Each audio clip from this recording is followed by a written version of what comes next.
Svarog is a supreme deity within Slavic mythology.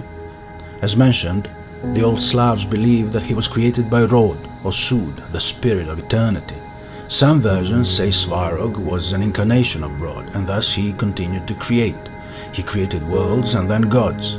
That makes him the ruler of all gods, although he was not considered as powerful as Perun.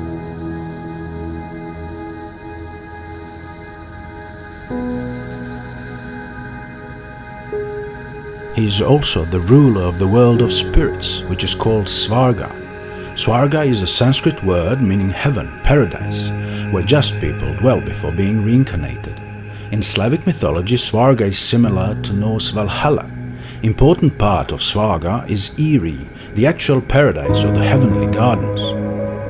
Svarog is furthermore a god of sun, guardian of fire and a protector of blacksmiths.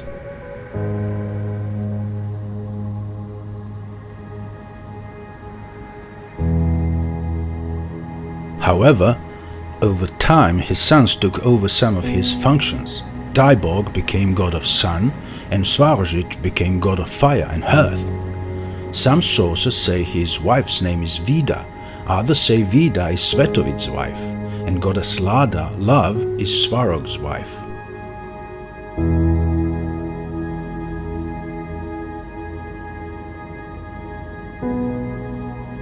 Old Slavs used to take oaths by calling upon his name.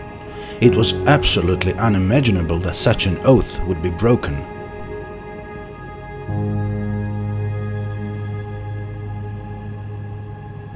By creating the sun, whose symbol is known as Kolovrad, a swastika with 12 beams, and placing it in the sky to spread light and warmth, he has power over fire.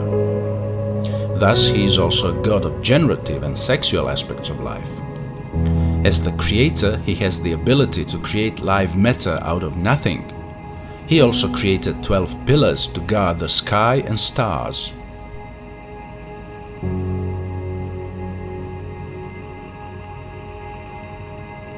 Svarog is usually depicted as a king sitting on a large throne. On his chest he wears a symbol of an eagle, and in his hands he is holding 2 scepters shaped like the sun. Sometimes Svarog is wearing a helmet with bull's horns.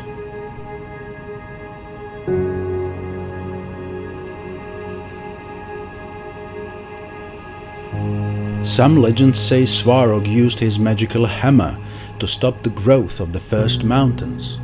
Out of the sparks that flashed after every blow against the mountains, gods were created. The moment before the hammer would strike was known as the moment of Svarog. Such moments happen before the clash of 2 warriors, for example, or armies on the battlefield. It is a moment of tension created before the storm of violence.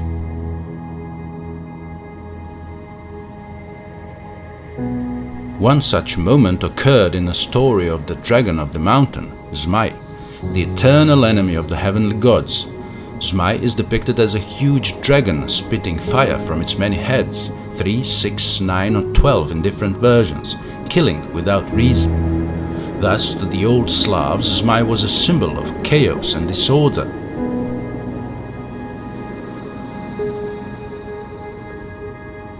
Legends say that Zmai was defeated by Svarog during the creation of the world and used as a plough to draw the boundaries between the 3 spheres, Nava, Yava and Prava. Zmai was later relegated to Nava, the realm of that which is dead and invisible. However, according to some other sources, to the ordinary folk, sometimes Zmai was a beneficent creature, protective of water and seeds.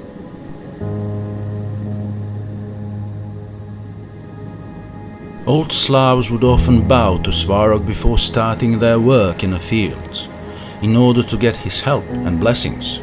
Other times they would take a fistful of grain and throw it towards the sky in his honor. Tuesday was dedicated to Svarog, and the most sacred holiday of this god was on December the 22nd. On that day the moment of Svarog is also celebrated. Plant sacred to Svarog is above all wheat.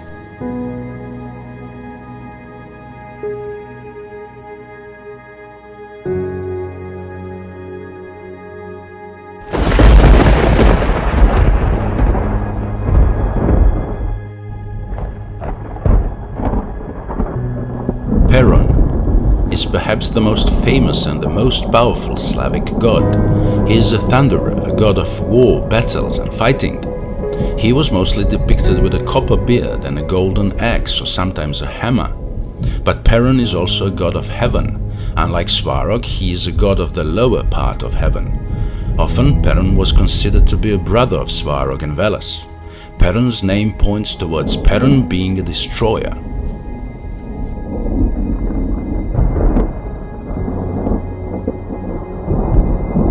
With his axe that always returns to him, he would strike at evil people and apparitions. Thus Perun is a divine judge and executor of justice. Some legends say that his axe or hammer was made of stone, and whatever and whoever was hit by his axe or hammer would turn into stone.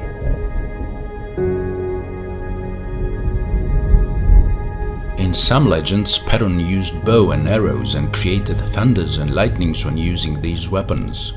When Svarog created stars in the sky and shaped it as a wheel, he appointed Perun to turn that wheel. Perun had certain connections with fire as well.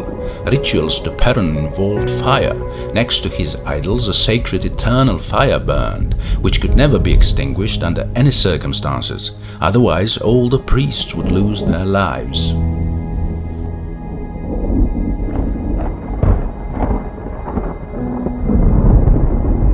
Some sources say that often he gave rain to people, and sometimes it was his wife, in some sources called Dodola. When taking oaths, all Slavs would invoke his name, and an oath breaker would be destroyed by Perun's lightnings.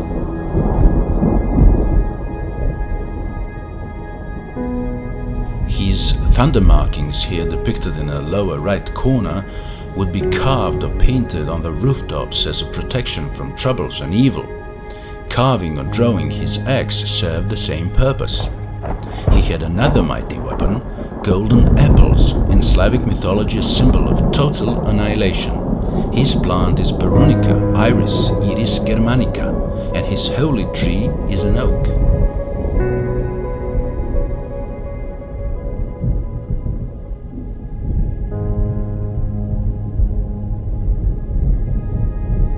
Eagle sitting on the top branch observing the whole world is his bird.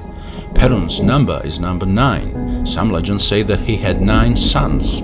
According to the primary chronicle, prisoners of war were sacrificed to Perun.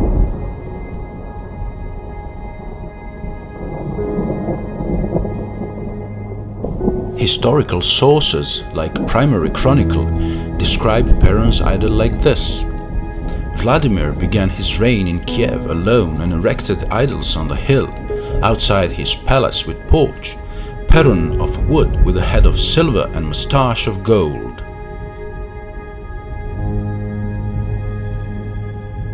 Because of his power, he was often considered by the Christians to be the devil himself.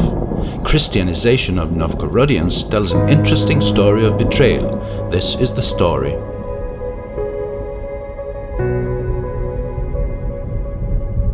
In the year 9089, Vladimir was baptized. He ordered all the pagan sanctuaries and altars to be destroyed. He threw the sacred idol of Perun into the mud and ordered it to be then thrown into the river. On the way to the river, they dragged the idol through the mud and beat him with sticks. Vladimir ordered that no one is to take the idol.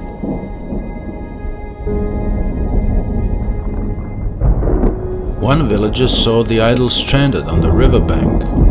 He went there and, making fun of the idol, said, "Enough have you eaten here and drank, my little Perun. Keep floating down the river." The idol then vanished. And thus were the gods of old betrayed.